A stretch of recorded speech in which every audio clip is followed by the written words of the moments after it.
Apparently I was tanking. Double kill. Welcome back to the Mentor Roulette grind. And this time, well, I felt like playing Black Mage. However, a few times I learned that Black Mage seems to be turning into a tank job. Or what? That aside, we do have a nice set of duties this time around. Although, for duty 1, we went to flick some names and take some sticks. I barely used my AoE options at all in this run, but it did feel like the best option considering how much better Bard's AoE is at this level. Arguably, the best AoE option Black Mage has access to here is Thunder 2, simply because you won't fail to cast it due to cast times. For duty 2, we went to Lunar Subterrane, and this one has some quite interesting bosses, so let's talk a bit about those. First, the Dark Elf, in addition to handing out Vault stacks for failing its mechanics like usual, also gives a removable Doom debuff. Although, this debuff is accompanied by another debuff that stacks that makes subsequent Doom applications have less duration on them, with the third stack possibly being an instant kill, considering Doom goes from 15 seconds to 5 seconds from the first to the second application. A slightly different kind of thrice-come ruin. The Vault stacks got to our Dragoon though. On the second boss, I get the grim reminder to pay attention when the boss does a mechanic that requires you to pay attention, as indeed, a mage will get two-shotted by the dashing around the arena. Additionally, remember that the Saint push that comes after can be knockback immune. A little fun fact about this specific boss is also that it only does the dashing around the room a total of 4 times. Once it has done it 4 times, it starts to introduce a tank buster. It even has a unique animation and everything. Now, I guess show of hands of how many have seen the boss use its tank buster in a normal party, because I only know from soloing the dungeon with Warrior Synced.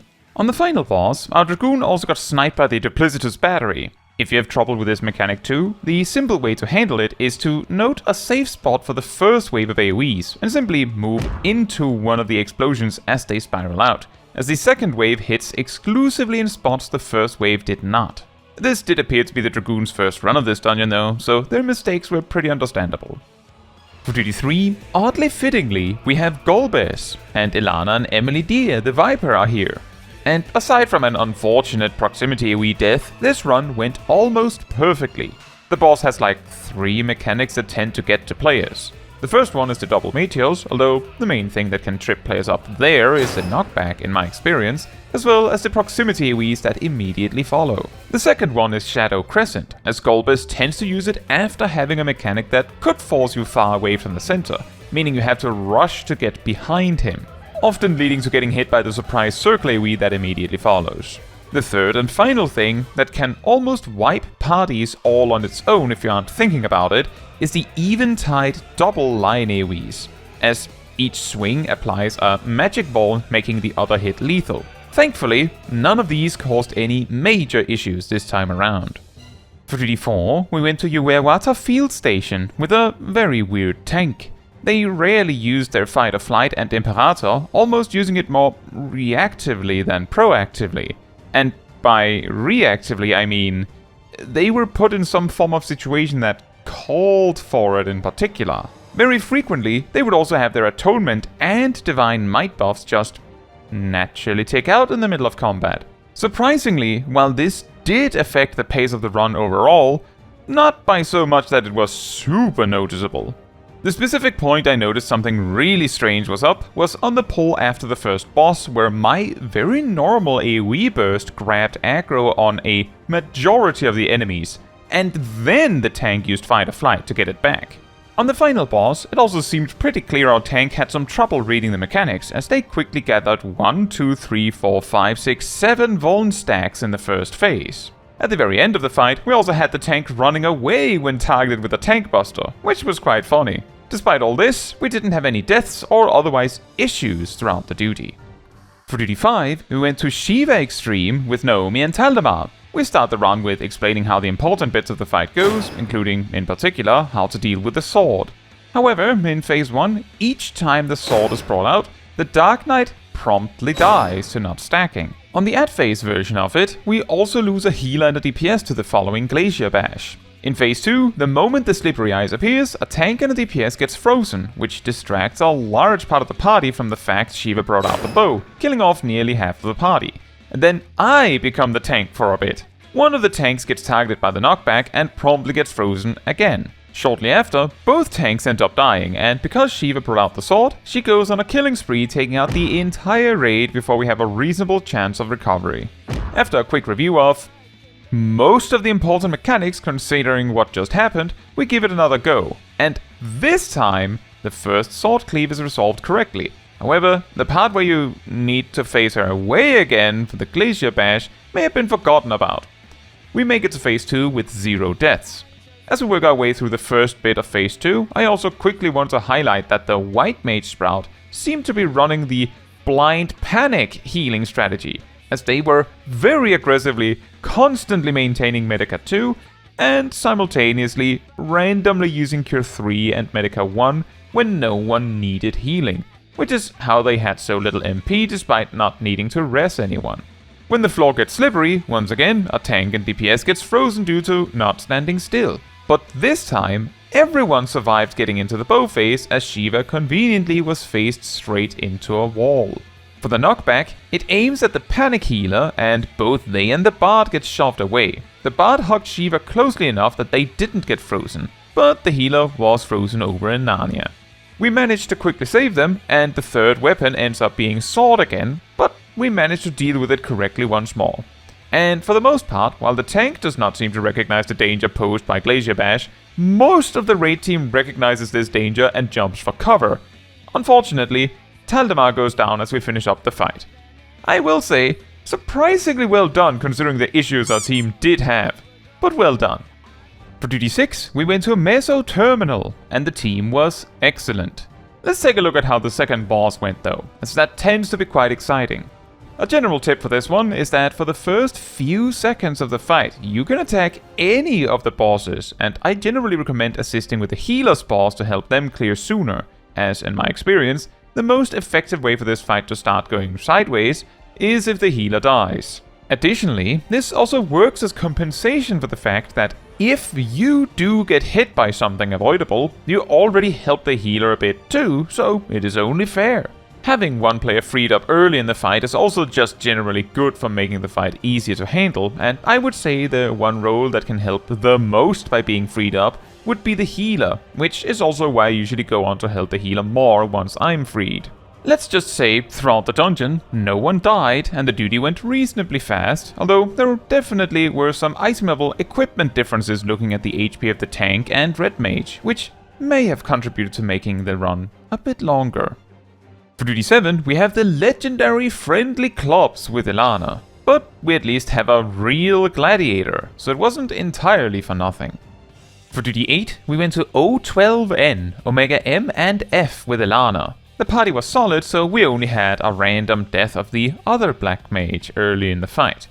On that note, making the most of Black Mage level 70 is something worth reviewing. Obviously, the general idea is as much fire 4 as you can while maintaining thunder and using fouls. However, as the only instant cast in the whole toolkit, we're actively ignoring your Scathe, at this level is thunder. And, as you can gain some damage from transposing into ice and then using a swift cast at Blizzard 3, maximizing Black Mage damage at this level largely boils down to making Thunder naturally align in such a way that you can reliably do that. Oh yeah, and also the fact that Flare is in such a weird position potency-wise that depending on context, it could be argued it is better to skip on single target and other times not skip it. The reasons ranging from simply that Flare is significantly better than ice spells, so if using Flare ends up meaning you have less ice phases, that could already be pretty solid. Flare, allowing you to fit slightly more potency inside a raid buff, also matters, and it also gives a little more control over when exactly your Astral Fire state ends, giving you more ability to plan it such that you can finish with Thunder in such a way that you can land Swift Cast or one of the triple cast hits on Blizzard 3. I know it isn't that complicated, but it adds a surprising amount of strategy to an otherwise simple rotation. For Duty 9, we went to Odin in Urth's Fount. The fight starts decently well, but then the warrior dies to the tank buster. On the one hand, they weren't full HP. On the other hand, while they were using defensives here and there, they didn't seem to put much effort into making sure those defensives applied to Sunken Tile. As we deal with the Gungnir, the Dark Knight tank dies from a similar cause, although the difference here is that they used Shadow Wall and still died due to a lack of HP. And, well, the warrior didn't provoke, so guess who's now promoted to tank? That's right, it's me! And then Odin just goes to town on the DPS one by one. The monk also dies before the warrior solves the problem. Even worse is that, with the monk still dead, we have another Gungnir phase overlap with Odin hitting 15% HP, leading to the DPS check at the end. What is quite funny about this is that if everyone went all in on Odin and tried to ignore the Gungnir, we might have made it, but because people ran around doing other stuff, we barely missed it and wiped. On the run back, we didn't have any tanks die to tank busters, and the only player that died at all was myself due to a bad choice of path for avoiding the halls of stone. However, we rather easily made the DPS check since it also didn't overlap with Gungnir. For duty 10, we went to O12N, Alexander's Brute Justice. The fight starts pretty normally, but around halfway through the second wave, one of the tanks just turns off their tank stance. And then for the third wave, decides to fight exactly the same ad as the other tank, which means, of course, that Black Mage again has been promoted to tank. I of course flee to a tank to try and get them to fix it, only for the ad to get picked up by other DPS, and the tank's doing, nothing about it. With a chaotic group like this, it probably isn't too surprising we didn't skip the Brute Justice musical intermission.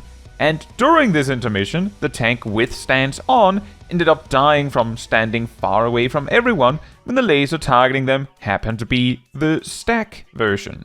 And because that tank was the only tank with proper enmity on the boss, guess who's the tank when Brute Justice comes back? Thankfully, the boss dies first.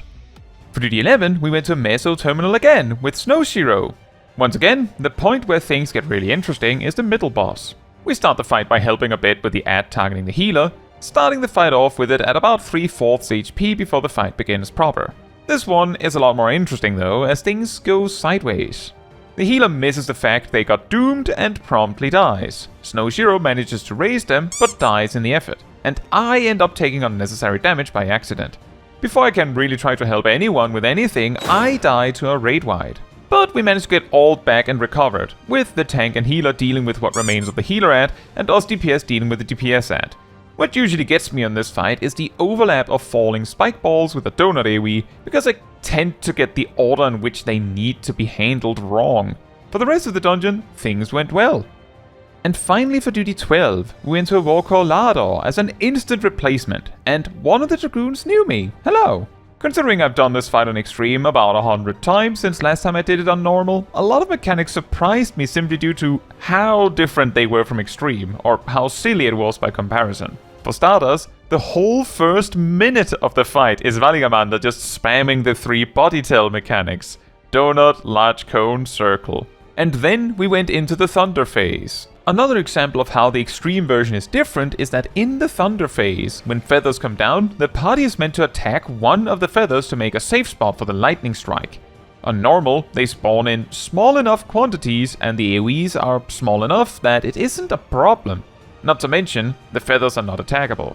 Exiting the Thunder phase then, one of our tanks gets too caught up in tanking a pillar soak and forgets that there is also a knockback. The Ice phase actually is very much a much easier version of the Extreme version, so that's pretty alright. Stepping out of that one then, I had completely forgotten the Beacon phase also existed on Normal. Although on Normal there's just one line stack and it is not a wild charge, meaning as long as everyone is stacking, it is fine. This worked out alright, except when a tank was targeted by a stack and they decided to join a lone Dragoon next to a beacon. With the Tully disaster following after that, we sort of cleaned up the fight with no major issues after that. Another solid set of duties with some proper challenges in between with the Shiva and Odin runs. I'm glad at the end I wasn't forced to tank Valiamanda too though. We also now passed 1931s on the achievement. Now, that is all for this video. Thank you so much for watching. If you would like to support me and my channel more directly, you can become a member like these wonderful people here. You can also alternatively support me through Twitch or Ko-Fi. Links in the description. You can also support the channel by letting the YouTube algorithm know by liking the video, leaving a comment, subscribing, sharing, and hitting the bell to get notified when next I post a video. Fun fact, compared to Shiva Hard, Shiva Extreme changes the sword phase from opening with a frontal cone tank buster to be a frontal cone stack. But not only that, the cone stack ignores mitigation, including invulns, meaning, as a matter of fact, that a lone tank simply is not made to survive this hit. A hilarious mix-up when the hard version makes that very same attack designated for the tank to take alone.